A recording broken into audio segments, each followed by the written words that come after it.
Arrabni meeshaa dadhabaa miira isaa ittiin ibsatudha. Namoonni dadhaboon dandeettii hin qabne miira isaanii ibsachuu gaafa barbaadan arrabaan ibsatu. Nama arrabsanii jechuudha. Sababa kanaatti Oromoon arraba ni balaaleffata. Namni waa arrabsus Oromoo miti. Kana jala sararaa.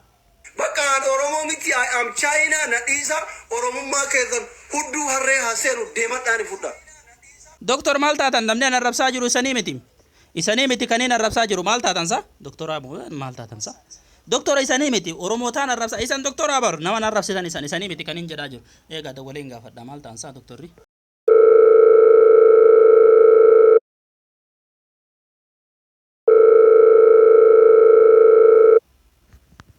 Kasa doktor.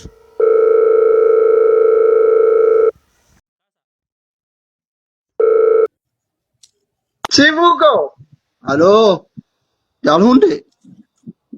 Abbas dia kan. Nah, anda jolle dapat apa mana aja dulu sih ada. Dulacha miti kali kiya.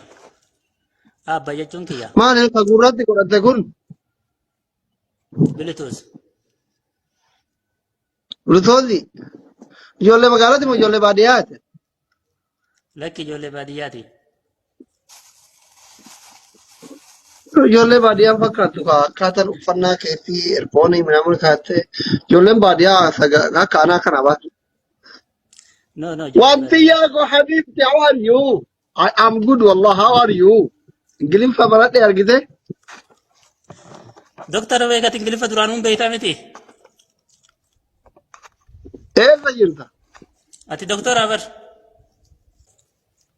Abbaa abdii beektaa?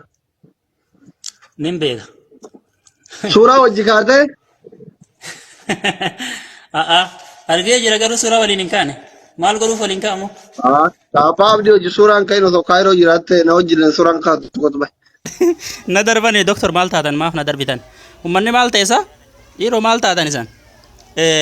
Mee dhiiroo eenyuun gaafadha? Ustaaz Hamzaa jira. Ustaaz Hamzaa Sheek Jaabir.